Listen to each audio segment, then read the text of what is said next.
Ladies and gentlemen, welcome to Hero Movie Podcast, your greatest source for superhero movie and television discussion in the multiverse. I'm your host, Adam Porchers, and joining me today, he's ready to throw your kids on the fire as well. Sweet Chauncey Kovacs from the internet. Hey, how you guys feel about the first 20 minutes of Up? And he too is quite the fun guy, Bruce Leslie. I'm a prickly pear, and this show takes cauliflower ear to a whole new level. Whenever I see that UFC, I'm like, man, you just put a little shredded cheese on top of that bad boy and eat them ears on up, everybody. Thank you. No, No thanks. Yucky. You don't mess with that. You don't mess with the cauliflower ear guy, though. Even though that is kind of maybe a sign that he's been punched in the head quite too many times. He has been punched in the head, whereas you more than likely have not been punched in the head. Ergo, run away from that man. And hard enough to where his ear looks funny. Looks all jacked up. Nah, don't mess with that guy. And he's still walking around. And he wants you to know about it, too, with his tap-out shirt. Circa 2003. That's true. Well, welcome back, everybody. This week, we're talking about the first 3 episodes of the latest hit show on HBO, The Last of Us, from the guy who, with the name Neil Druckmann, which, by the way, I found out later this week it was his actual name. For so many years, I'd actually just been listening to Video Game Donkey say Neil Druckmann, and I thought it was just a made-up silly name because he does that sometimes. I'm just like, yeah, that's a stupid name. And then it's like, oh, snap! That's the cat's real name. Sweet. Oh my goodness, man! You're too much.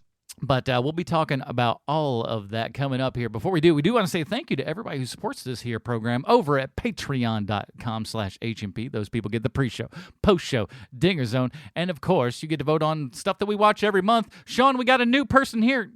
No, I'm just kidding. I just wanted to have you have a heart attack for half a second.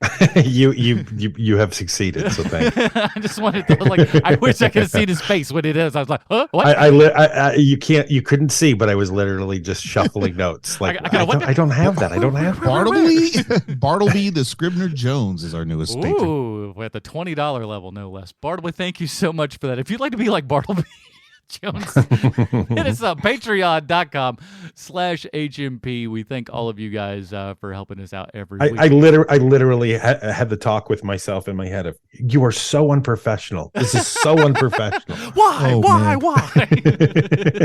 Just want to, keep you on your toes a little bit. All right, everybody, here is the trailer for The Last of Us. That's the wrong one. Let's do the correct one. Gee whiz, I can't do anything today. If you don't think there's hope for the world, why bother going on? You haven't seen the world, so you don't know. You keep going for family. I'm not family. No. You're cargo.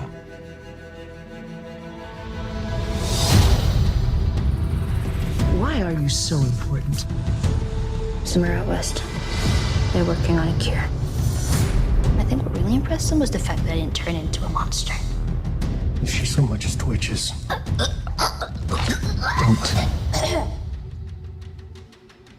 Okay. If I'm taking you with me, you do what I say when I say it. You got any advice on the best way west? Yeah, go east. If you come this far, then you know what's out there.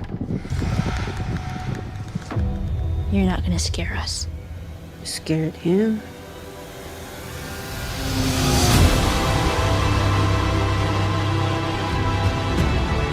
You have a greater purpose than any of us could have ever imagined.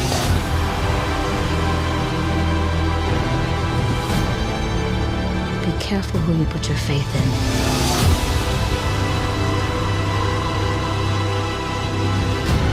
It might not be her father, but you were someone's.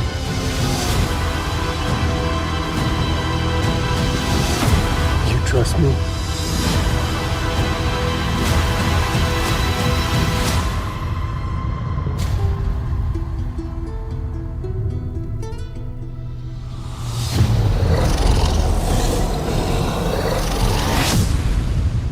Alrighty, that was the trailer for The Last of Us. You know what time it is. It's time for Bruce's Comic Book Connection. Oh, let's see what he's got for us this week. Well, The Last of Us is not based on a comic, but rather an interactive electronic game commonly referred to as video game. Hold on, let me write this down.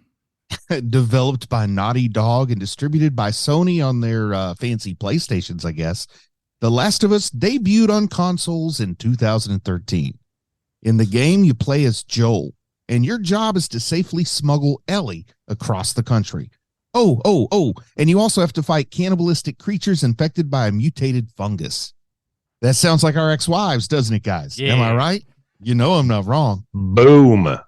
Well, anyway, I think Naughty Dog is also the company that brought us Uncharted. So this is kind of a spiritual cousin to that Marky Mark flick that we saw. Now, the game is played in third person, which I kind of like because I always get disoriented in first-person shooter games. And I think those all belong on VR nowadays anyway. But the plot of the game, or at least the setup as described by Wikipedia, seems to follow the first episode of the show pretty closely, except that it starts in 2013 instead of 2003. The video game... Oh, excuse me. Sorry. Wow. He's caught on. He's got the infection. He's oh my God. Get down the hatches. Don't kiss him. Let me put on my face mask. Hold on. The video game creative director Neil Druckmann had an idea to merge the gameplay of Ico from 2001 in a story set during a zombie apocalypse, kind of like that of George A. Romero's Night of the Living Dead. Now, with a lead character similar to John Hartigan from Sin City. So the lead character was going to be a police officer. He'd be tasked with protecting a young girl. However, due to the lead character's heart condition, players would often assume control of the young girl, reversing the roles. The Last of Us game designer Ricky Combier cited the video games Ico and Resident Evil 4 as influences on the game design. He said the emotional weight of the relationship needed to be balanced with the tension of the world's issues, stating that they wanted to take the character building and interaction of Ico and blend it with the tension and action of Resident Evil 4. The Last of Us is the 5th highest rated PlayStation 3 game on Metacritic. Reviewers praise the character development, story, and subtext, the visual and sound design, and the depiction of female and LGBT characters. The game appeared on several year-end lists, with the Best of Games of 2013 receiving wins at the 41st Annie Awards, the 10th British Academy Video Game Awards, the 17th Annual DICE Awards, which I imagine is something Andrew Dice Clay does on his Twitch channel, and then the Game Developers Choice Awards. The Last of Us spawned a media franchise. A 4-issue comic book miniseries, The Last of Us American Dreams, was published by Dark Horse Comics from April to July in 2013, written by Druckmann and illustrated by Faith Aaron Hicks. So I guess there was a comic book connection after all. I probably should go back and revise this first draft before the show. Anyway, here's where I'll insert something asking Adam about a list. That's right, everybody. Let me sell you on this first 3 episodes of this HBO show, because this sucker's got everything. It's 1968. We've got big heads smoking cigarettes, pandemic talk, fungi talk. We got big time table setting going on in this first scene. Cut to 2003. We see how it all got started. Eggshell eating, watch repairing, waking up to utter chaos. We got zombie grandma. You'll question your own humanity during a truck ride downtown with a surround sound mix that puts you right in the middle of that action. People ask why there's so many trucks in the USA. This is why you do it. You are not going around in the apocalypse in a Kia Sorento, buddy. It's not going to happen. We got a lot of Deus Ex moments, maybe too many. Major character death, cut to 20 years later, and we're only 20 minutes into the first episode. But don't worry, we'll spin our wheels a little bit later. We got post-apocalyptic Boston, never looked better, says I. We got body burn pits, drug deals. We've got Olivia from Fringe. You remember Fringe, don't you? You should. That show was good. We got a kid who's been bit, but not infected, unless you count being infected with a potty mouth, which I do. Oh, sick burn. Also, has anyone seen Bella Ramsey and Miles Teller in the same room together? Are we sure this isn't just his next role? Super impressive if I'm right on this one. Oh, dude, sweet. We got hiding crap in floorboards, pointing at maps, construction corner with Joel Miller, face pummeling, Depeche Mode. We take a trip to Indonesia to learn we have 0 chance of beating this thing. Bite marks, hazmat suits, watching people sleep, backpack sandwiches, being wowed by cars, getting bit, blowing yourself up with your brand new friends, and the biggest gay libertarian love story I guess everybody was clamoring for. This show has everything. We didn't know we wanted it, but boy, did we need it. I guess so. The world's that's a whole episode itself. But had you guys ever played any of the games before? I was always an never Xbox had. boy. I have zero familiarity, even though we're a PlayStation family. I'm sure my kids have probably dabbled in it. I have no familiarity with it. I don't know why this is the case, and I can't believe I'm about to admit this on air because it's the saddest thing ever. But whenever I am trying to get stuff done, but I also want the TV on, what I'll do is I'll go to YouTube and I will watch the cut scenes from video games a lot of the time. Mm-hmm. I started doing that with Star Wars years ago, and it has paid off immensely. I went to The Last of Us to see what that story was because I kept hearing how great that story was. And apparently, I only watched the cutscenes of The Last of Us 2, not the first one. And so I know everything that happens in the second one, and but I didn't know anything about the first one. And so I knew what to expect, but I did not know what to expect at the same time because this show, I don't know about you guys, but this show, the first 2 episodes, I'm like, this is pretty good, but this isn't a show that I can watch on Sunday evening, because it's so depressing. And then lead you into the Monday morning feeling great. Right. So that's why we have changed, and now we just watch Poker Face on Sunday night before we go to work the next day. But then today I watched the 3rd episode, and my mind is completely changed about the show. But where I was like, it's pretty good, it's not great, and now I think that the show that episode specifically, it's going to win the Emmy. There is no doubt about it. Nothing is going to beat it. Episode 3 is going to be where this show really begins. Yes. So it has now gotten all the opportunity in the world laid out for it. So what it does from here is going to define what the show is. But I don't know how many people even are going to remember the events of episode 1 and 2 because 3 just hit so hard. All right. Yeah. Well, let's since we're going here first. I mean, because I let me say this right ahead, just because I want to front load it a little bit. I really like this show. I am not as wild on the 3rd episode as everyone else is. I agree, it's a really great episode. I agree, the story is really great. The acting, everything in it is great. I don't know that it belongs in this show, and I think it is a one-off that is weird in this show, and because these characters aren't coming back, I don't think there's any real in my research to for the it's comic good, but in my research for the comic book connection, this is a character from the video game. He's being depicted fairly accurately, I think. So I guess maybe you feel like it didn't belong in the video game. Maybe again, from what I'm to understand, they changed some stuff. I don't know. I'm just headline reading, and I'm not reading giant articles about a game that I actually would like to play one day. But from what for sitting in here, like I said, I liked it as a whole, and if I watched it as a short movie, I would say fantastic. I don't know that it belongs within the 3 episodes that we've seen in the show as a whole. Like I said, I don't know what comes after, but as good as it was as a standalone piece, I don't know that it belongs. I gotta say, my mindset has also been set up in a certain way because I've really been enjoying this kind of obscure show that I found online that's kind of anthology style. So I don't mind going into an episode thinking this is a short film that has threads that ties into the overarching thing. And if they do, I'll eat my lunch if there's things that happen later on that directly tie into this. I'll 100% cop to it. But as it feels now, I'm just it felt like a bottle episode for a brand new television series, 3 episodes in, and it seemed like an odd move. All right, let me stop you both there. Because here's the big thing with this show, right? Is why does this show exist? What are they trying to tell us? I say this all the time when it comes to our dumb superhero movies because it's what are they trying to say anything different here? And what this show has been beating you over the head with in words, not deeds, is you don't need to save the world, you just need to save one person. Mm-hmm.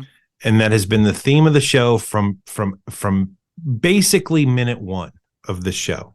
What the 3rd episode achieves is what the show is trying to get across to you, is that you don't need to save the world, you just need to save one person.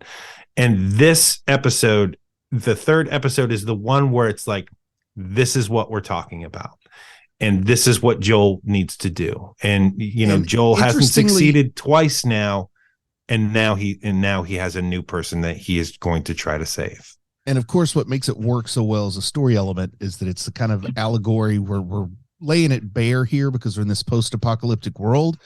But, you could really see somebody taking that attitude into the world we live in, that like you just need one person to protect and to take care of, and that gives your life meaning.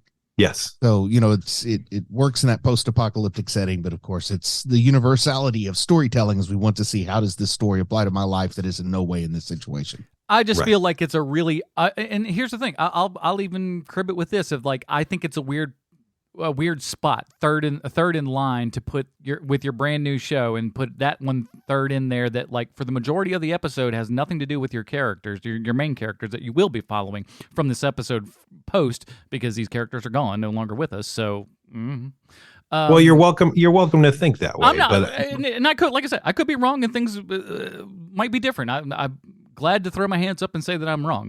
But I mean, just plot wise, they also achieved something in this episode, which they do. But you didn't need to like, not for nothing. And again, we got a good product out of it. But like, you spent 45 minutes telling me a story that ultimately, at the end of the day, didn't really need to be told from these main characters' perspectives is all. Boy, so I don't know if you can find it. It's really tough to find. That there's the streaming show called Atlanta, Adam.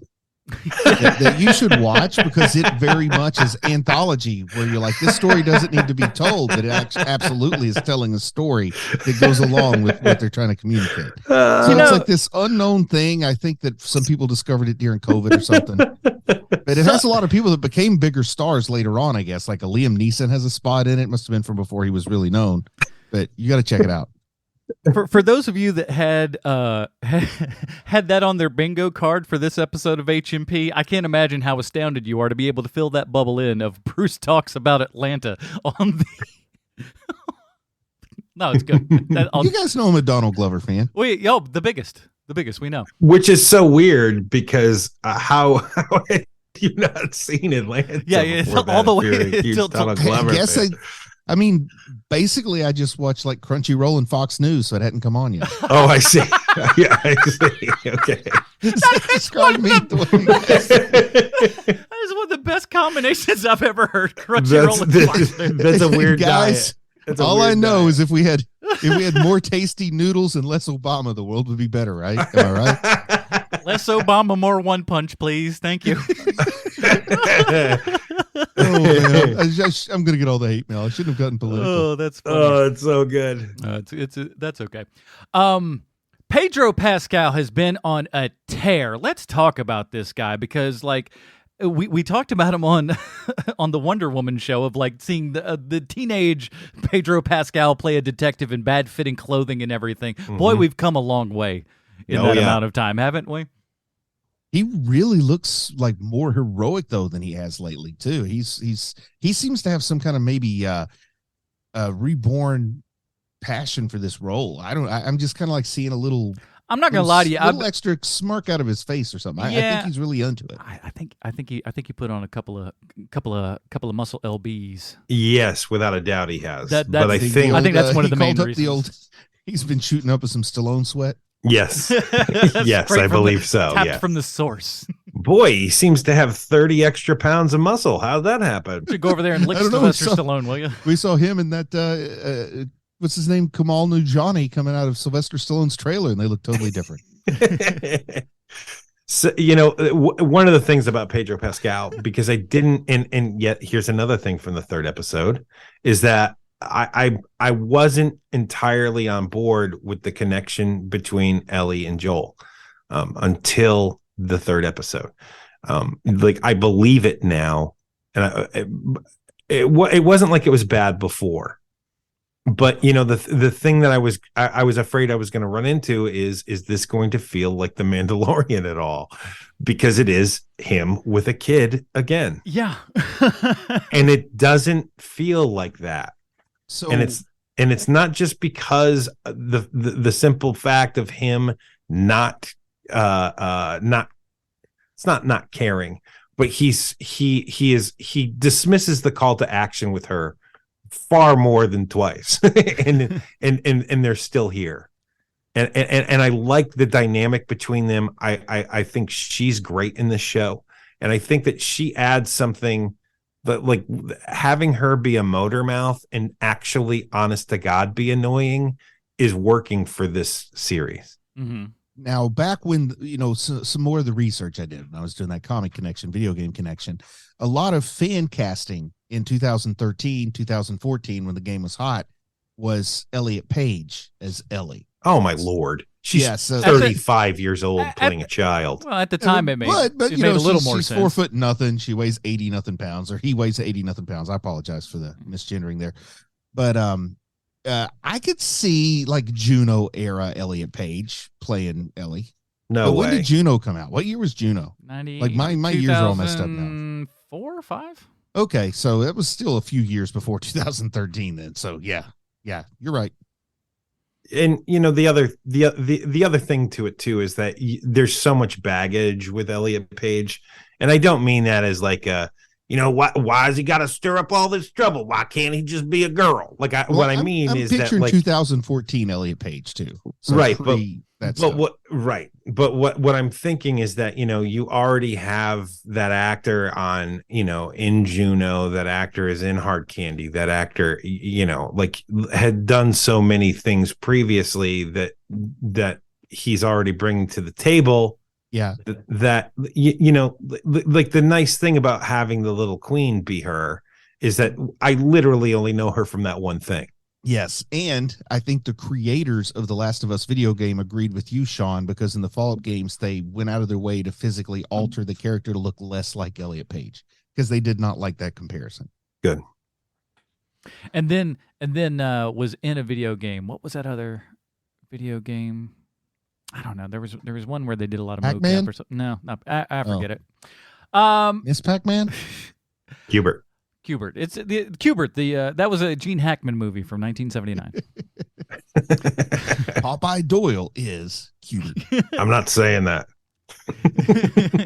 No, whatever. That's dumb. Whenever he's cursing. I just pictured Gene Hackman with a prosthetic nose cone.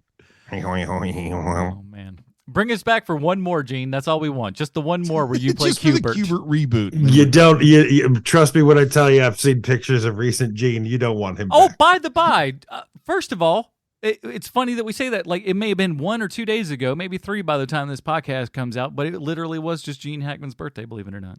Nice. So happy birthday, Gene. One more one, but not whatever this Cubert. He's movie the only is. Lex Luthor that the Popeye chicken restaurant claimed to have named themselves after. So. Good for him. Makes sense. I gotta tell HBO something. I love you, HBO. You want to know why? It's not always because of your content, because sometimes it's crap, but your audio is just banging, son. Yeah, I noticed love that too. it so much. Like this car chase scene with the Atmos sound and just these helicopters flying above. Sweet baby, it was so intense. I love that so much, and they've done a really fantastic job because that's what's so cool about video games too, right? Because these days, especially, you're playing a movie. The Last of Us was essentially a movie that you participated in as a video game, and taking that visceral experience, because that's why the video games have been making so much money these days, is because you're essentially in that film, if you will. And to be able to do that with regular narrative storytelling, to put you in that seat, with all of this chaos going around and doing the kind of sort of one shot from Children of Men inside the car and stuff like that. Really just top-notch stuff going on all around here, and just bringing you into that world so fast. Like I said, all of that happens. Like we cut to 20 years later, 20 minutes into the first episode. So much happens in that first 20 minutes. Well, I watched it on my phone with those speakers in the phone, so you can't really notice the sound as much on those. If you had the AirPods, those have at least I was just using the built-in speaker in the phone, and then I do the thing where you make the movie small in the corner so you can play like solitaire. So you can do the thing that makes That's good. Yeah, it's pretty good though. I like As a time saver. Oh, absolutely. And brain teaser, no less. But I don't know that I knew that the daughter would go, but I think I felt that. I didn't know that either, but that definitely was coming down because, like, how come that girl isn't on the poster? Like I had that kind of thing, I think I had a realization because I said something to you, Sean. I was like, "Hey, I saw that Thandie Newton's daughter's in this, and for some reason they weren't promoting her." And you're like, "Oh, she's in it," and I was like, "Okay." Something must happen in the first episode. Because you're like, "Oh yeah, she's in it." She's great. Yeah, she really was. She looks a lot like her mother. It's she kind does. of uncanny. She does. And at the same time, too, if you're thinking that Pedro at a construction job got her, none of these things are starting to mash up. I don't know. Say what? If Pedro Pascal was hitting Thandie Newton. I see what you're saying. If that's the universe we're living in, where he has this job and I don't know what she's doing, but it's got to be better than that. Well, he still looks like Pedro Pascal. I mean, he's going to do just fine. He's going to do just fine at that work site.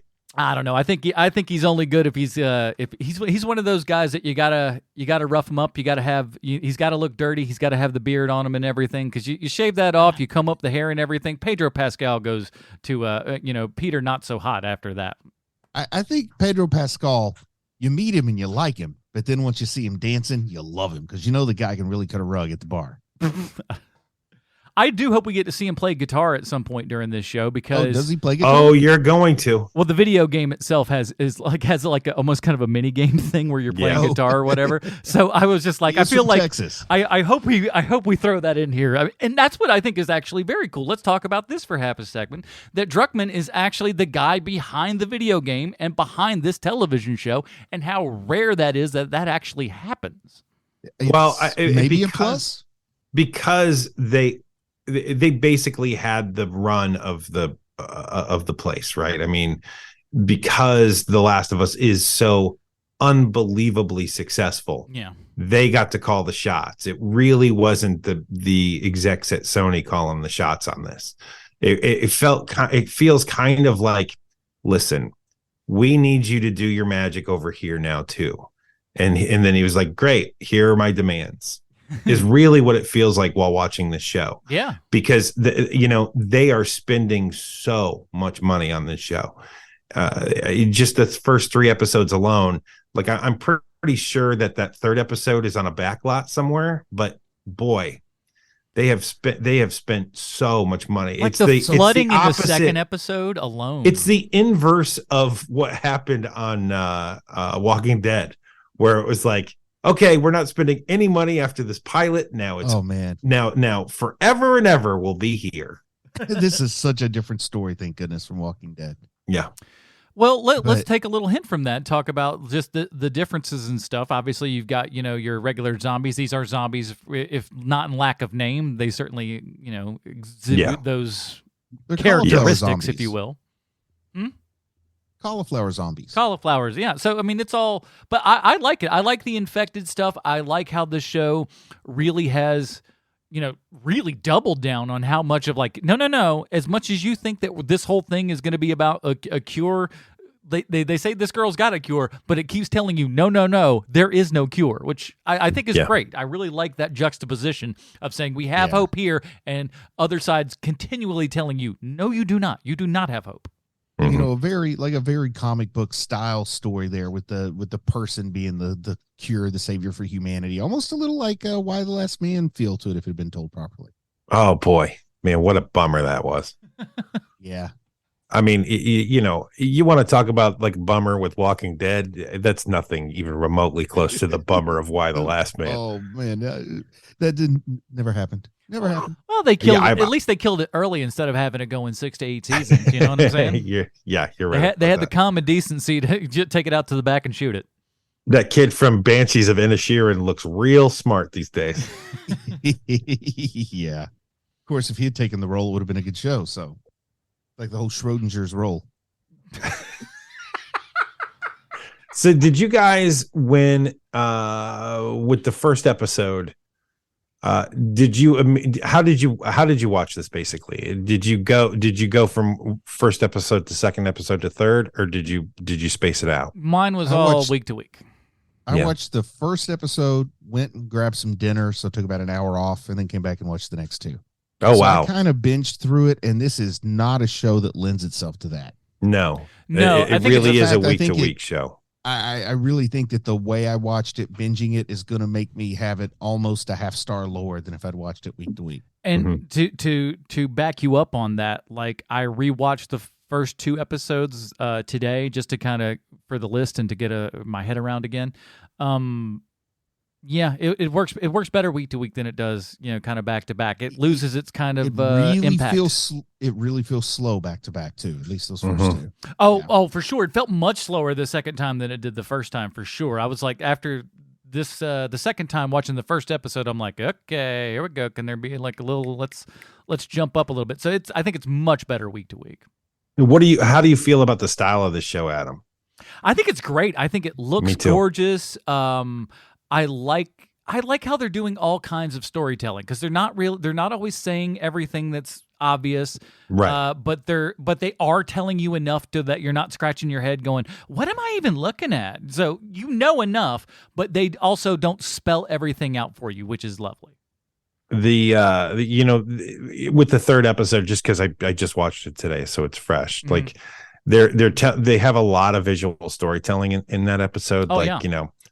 The with the dust where guy shows up, puts his finger through the dust, no one says anything, no one does anything about it, but it speaks so many volumes, just that tiny little thing right there, and they did fantastic at that. They cut to 3 years later, there's no dust anywhere in that house, and then at the end of the show, at the end of the episode, she puts her finger she puts her finger over the thing and there's dust again. That is such good storytelling, and there's not a single word spoken. So well done. But that will be the one that they put up for all the Emmys and stuff. It's like going that. to win. It's going to win the Emmy. There's no doubt about it. Yeah, it's going to win. It's going to win more than one Emmy. But any idea? I mean, it's going to be like best guest role in a best screenplay, best writing, best episode, best directing, best guest role performance. I guess it would be best adapted. Probably best adapted. Yeah, that's it. But anyway, it's going to win multiple ones, this one. Oh, without a doubt. But is this show getting a lot of eyes on it? Because there's a part of me that doesn't know the answer to that. Like it passes the right circle. It passes the test of people are talking about it at work. Because it feels like it could end up being like Leftovers, which is a really good show that like just not that many people watched. It's true, but there's a different thing to this show that the Leftovers didn't have, because the Leftovers had existential dread, and this show doesn't have that. Like people, I think it does a little bit. It's not on the same level though. No, right. and there's and while this show is a bit strange, I would say that The Last of Us is a bit of a strange show. It also has the hallmarks of something that people will watch. Yeah. You have two people who are put together. You have a thing that they're trying to accomplish. It's goal oriented. There's a timeline built on an existing IP with an already existing fan base. Yeah, good points. And if I'm at work and people I don't know are just talking about the show, that's how I know that like people are watching the show, and that happens to this one. We got Anna Torv in from Fringe coming in for what I thought would be, and again, this is what's great. I love this stuff where we're like, oh, here's a high profile enough actor to where you're like, she's going to be a member of this show, and you think that that's totally going to be the thing, and then 2 episodes in, guess what? You feel something then.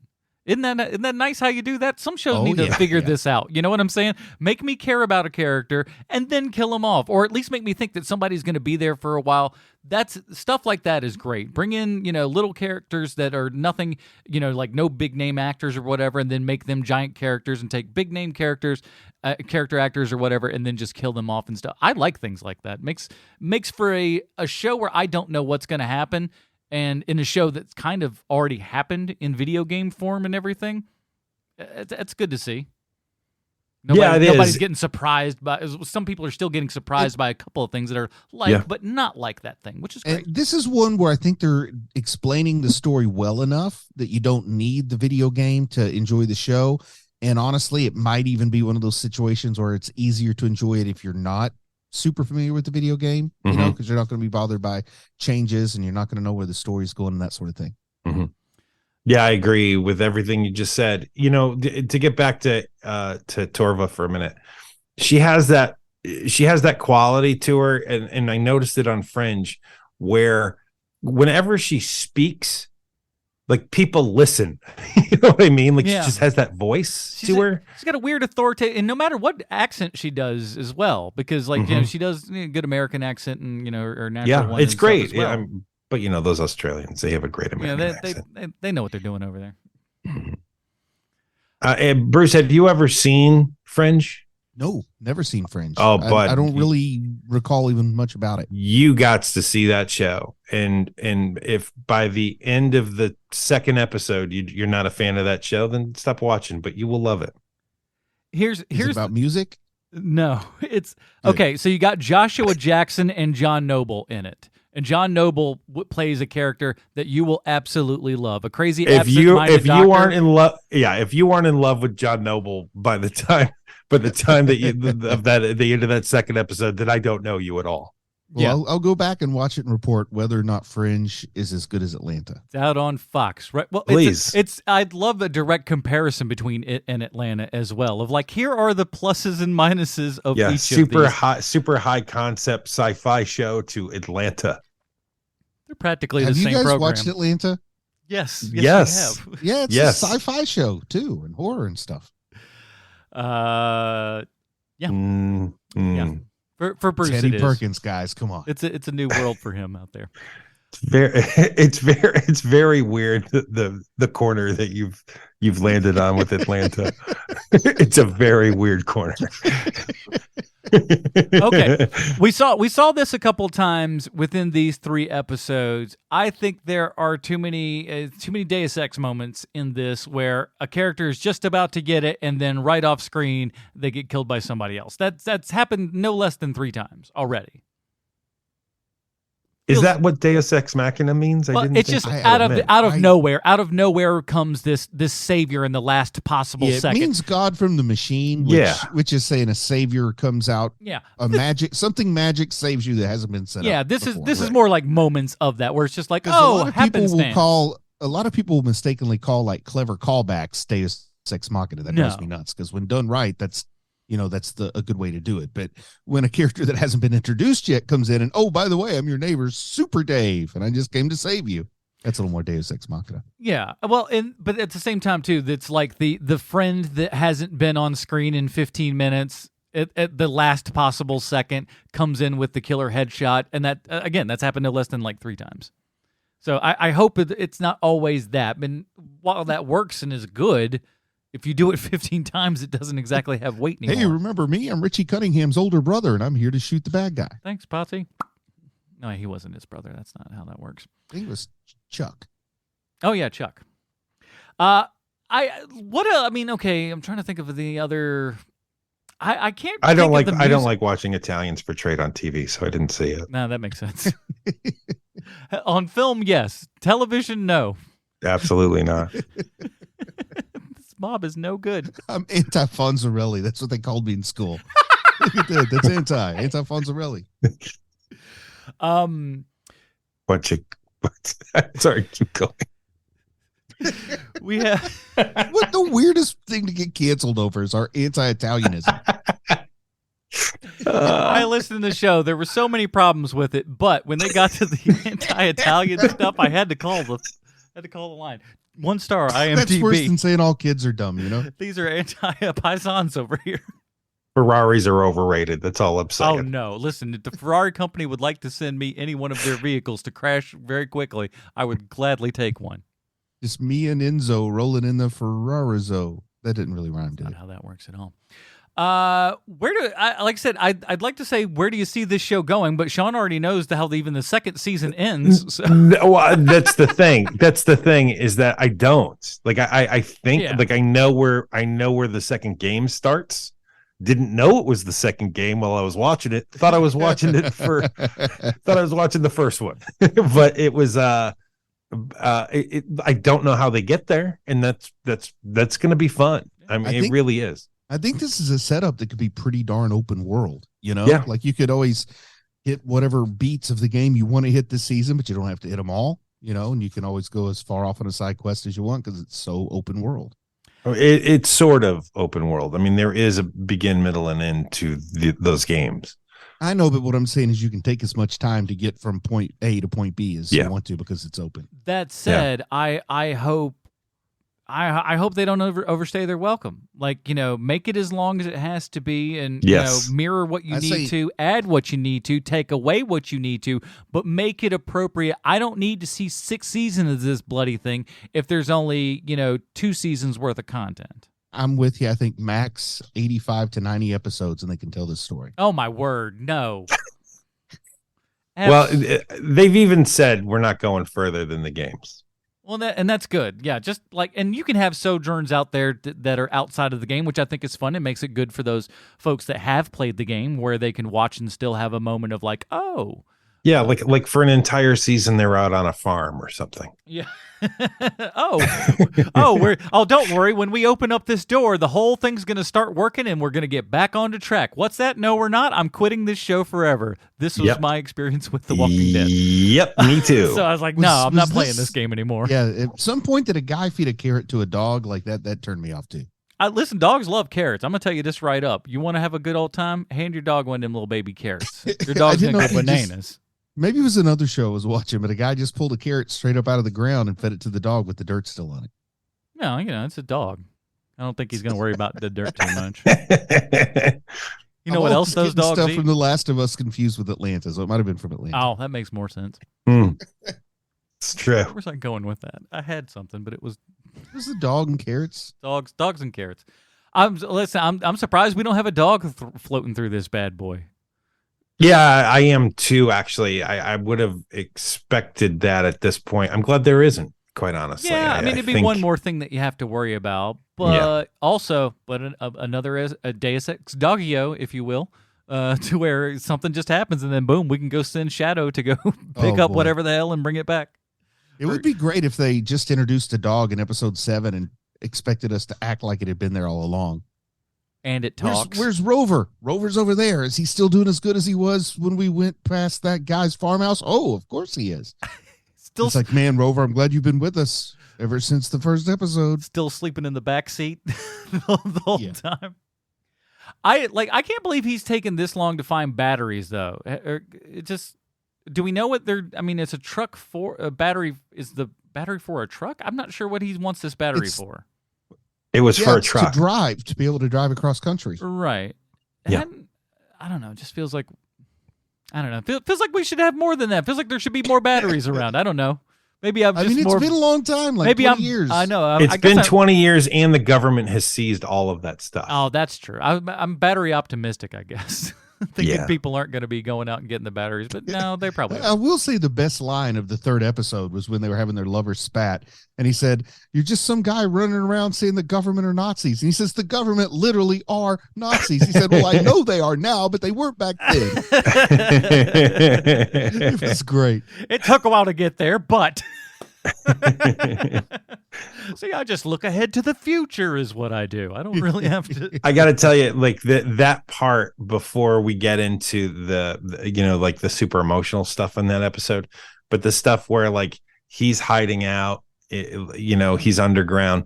It is exactly those moments there before his partner shows up later. Like during that time is so much like that series that I was telling you guys about, that book series Mountain Man. But the dude in Canada, the redneck in Canada, who survives the zombie apocalypse, it is so much the same thing where it's like all quiet stuff and he's just figuring stuff out. I was like, I could live here all day. So great. I do have to say, when we first see Nick Offerman's character Bill, and like he's in town all alone and he's really kind of happy about that fact, I was really relating to that. Like I could see me being the weird guy on the first day of an apocalypse being happy about it. I think everybody would be happy that first day. Yeah. Like, hey man, I got it and I got this whole town to myself. Yeah, after about a week you start going like, oh, there's really nobody else here, is there? I just gotta dig a big hole in the backyard to catch me a boyfriend and I'm all set. And I gotta tell you that making a trip to homies, and there's nobody there. Oh, Yeah, that's nice. heaven. That's heaven. My word. But oh my God, and that's the big one. That's the big thing. So look, I tell you guys I'm from New England all the time. It's never like it's never helped us on this show that I'm from New England until the third episode of this show. He's 10 miles outside of Boston. He's got to go to a convenience store. That convenience store is location correct. It would be a Cumberland Farms. Oh, wow.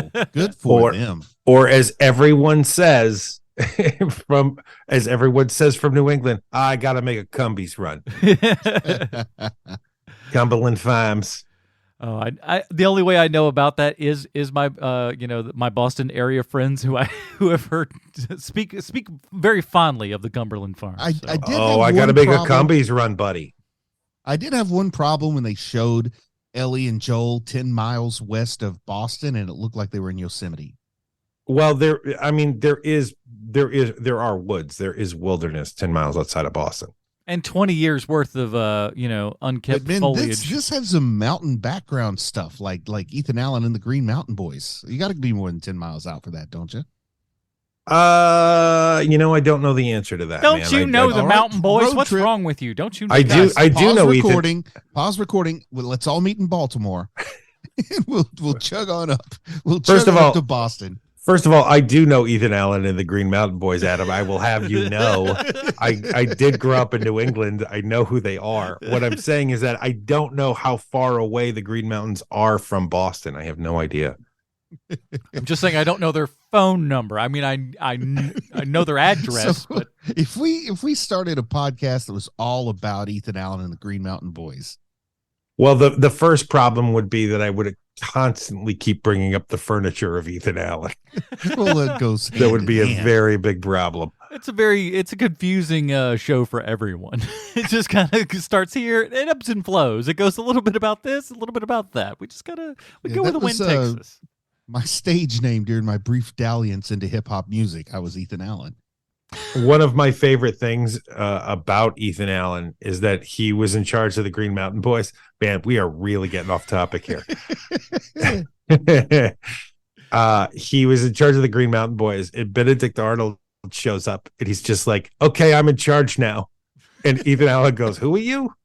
Yeah. And Ethan Allen was not, he was not very happy. Benedict Arnold when Ethan Allen's like, "I don't think you're in charge of anything. I have no idea who you are." It's pretty great. Pretty great. He's anyway, a national treasure right up there with Oliver Hazard Perry. Well, he's Benedict Arnold from Connecticut. Yep. One of ours. That's right. All right. Before we get to our final review, we have to ask ourselves one very important question: is how this big, giant, old HBO program, and that's right, I said program, relates back 1-to-1 with Sylvester Stallone. Well, hello, Mr. Stallone. Thank you, Adam. I have a prepared statement. I mixed those two up. Sorry about that. Hello, Mr. Stallone. It's good speaking to you again. This week's Stallone connection is someone I'm sure you know. He's one of the several special effects supervisors on The Last of Us. His name is Joel Weist. And the reason why I know that you know him personally is because he was the aerial rigger on your 1993 movie Cliffhanger. Because if there's one person of the entire crew that you really need to get to know on your movie about mountain climbing, it's the guy making the stunt rigs while you hang off the side of a mountain. Yeah. But what if he says something you don't care for? Maybe something along the lines that, he might have used the N-word during a meeting, but that Papa John's, he knows how to make a pizza. Oh, man, you're really going there. I think you need to let that slide. This guy's got his life in he's got your life in his hands. So if he says something stupid like Limp Bizkit is like a better, more modern Beastie Boys, you let that slide. Or if he says something like, "Oh my God, I had the craziest dream last night," let it slide. But it does make me wonder, Mr. Stallone, does the guy building the life-saving rigging have total autonomy to be a complete scumbum because no one is willing to call him out? Or even worse, What if he says terrible things on purpose just to see what people would say, because he knows no one is going to say anything at all? Like every time Tom Cruise is like, I want to hang off the side of this airplane, but for real, is the guy standing next to him like, Queens shouldn't marry. And no one calls him out on it because he's in charge of Tom Cruise's life. Anyway, I'm getting off track, much like we did this entire episode today. This week's Stallone Connection is special effects supervisor Joel Weist. I hope to hear from you next week. Your pal, Sweet Chauncey from the internet. And he can email us at heromoviepodcast@gmail.com. Either of them. Stallone or that guy. And I just want to talk to people. I just want people to know that. Stallone or that guy. Yeah, you're really making or that guy feel welcome. Joel Weist, he's like, how dare you call me a scumbum? I see. Listen, I knew it was. I heard him say Joel, but I also knew Joel was a character in the show, and my brain was going, not letting you do it. Am I thinking that it's Joel because it's Joel from the show, or because I didn't want to do it twice. I didn't want to be like, you moron. That's from the thing. You go, wow, he's so dumb, idiot. Well, we're not going to rate the show because we've only been 3 episodes into. I think this is 9 episodes this season, maybe something like that. Sounds about right. Sound about right. But we'll talk about that soon. But just kind of takeaways from this and what we're hoping for the next. Before we rate it, before we get into that, did either of you guys cry watching the 3rd episode? I might have a little bit. Like it wasn't too much, but it might have been a little bit. Listen, I cried at tissue commercials. So, like, there was. I'm like, the song was a little bit of it. That was one, and there's moments. It's like it's a very touching episode. There's oh my god, man! I just don't think it belonged in this show. Is all. This is one of my 2 soft targets. Is this subject matter, and anytime it's dealing with like parenting.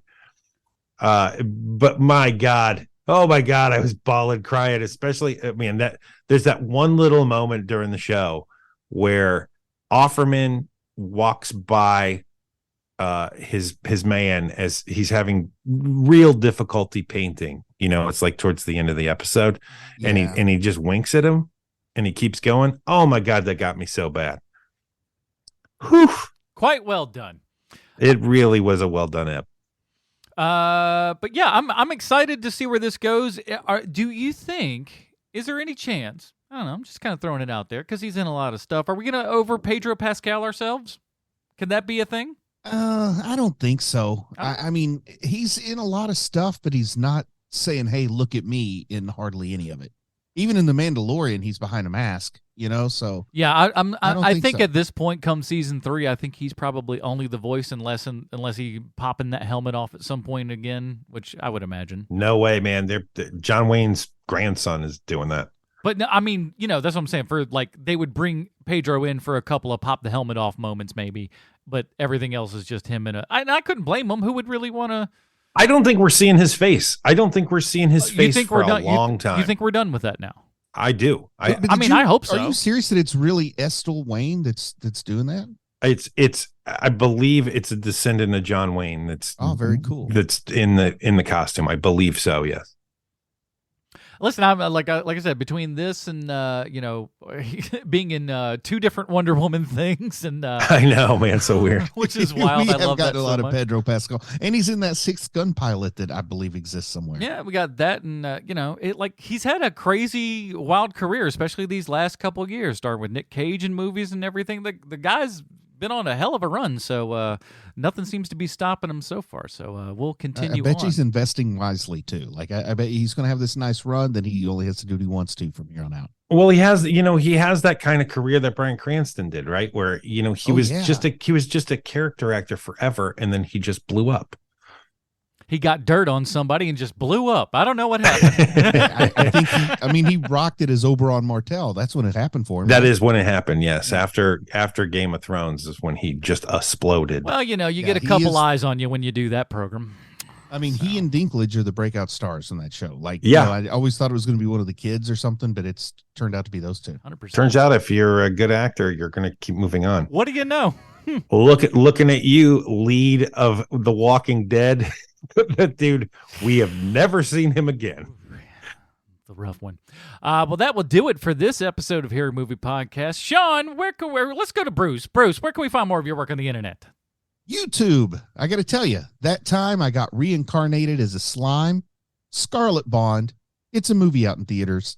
And Matthew Vandiver and I, we did a nice video review, about a 15-minute video review of that time I got reincarnated as a slime, the movie Scarlet Bond, over at youtube.com/c/Bruce Leslie, or you can find me with my YouTube handle at Anime Dad. Those anime titles are always so eloquent, aren't they? Mm-hmm. Sean, what else? Panda 1/2. We got a show called 30 Questions. And wouldn't you know it, March 1st is coming up fast. So fast. Which means we're going to have that show back, The Mandalorian 30 Questions, where we're going to be asking some good questions, and there'll be some stupid questions thrown in too. Questions that'll make me angry, I'm sure, at some point. What? Probably food-related questions, couple of food-related questions, looking at you, Portress. Bound to happen. And but my goodness, it's so fun. I'm so excited The Mandalorian is coming back. I had almost forgotten how much I love the show, and then kind of accidentally, I watched the new trailer for Mandalorian season 3 and was like, oh right, this show rocks. Yeah. I'm very much looking forward to this. My favorite Disney Plus show still. Yes. As much as I love Andor, and my word, I love Andor. The Mandalorian's the Mandalorian, bro. And every time that recorder kicks in, Hawa, Hawa, Hawa. Oh man, you're making me homesick already. So check the that Mandalorian 30Q. Anywhere you find podcasts. That is it, everybody. Next week, we are jumping back into a tradition for Hero Movie Podcast. Nice. Every year, first kind of bit of February, we jump into yet another Lone Wolf and Cub movie. This is the fourth one, Lone Wolf and Cub, Baby Cart in Peril from 1972. Nice. It's available on the Criterion Channel and probably on HBO as well. So that is out there. Check out Lone Wolf and Cub, Baby Cart in Peril. That'll be next week. That is it, everybody. Join us next week for some more martial arts, fun action for sweet Sean's and Kovacs from the internet. Bruce Hussey, I'm Adam Portress. Stay super, everybody. Bye, Marty and Edie. Well, no one told me about her, the way she lied. Well, no one told me about her, how many people cried. But it's too late to say you're sorry. How would I know? Why should I care? Please don't bother trying to find her. She's not there. Well, let me tell you about the way she looked, the way she acted, the color of her hair. Her voice was soft and cool, her eyes were clear and bright, but she's not there.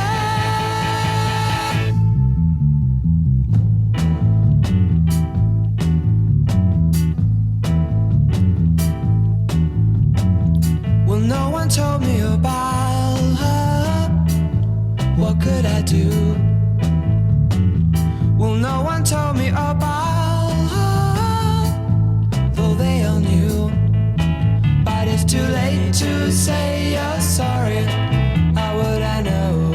Why should I care? Please don't bother trying to find her. She's not there. Well, let me tell you about the way she looked, the way she acted, the color of her hair. Her voice was soft and cool, her eyes were clear and bright, but she's not there.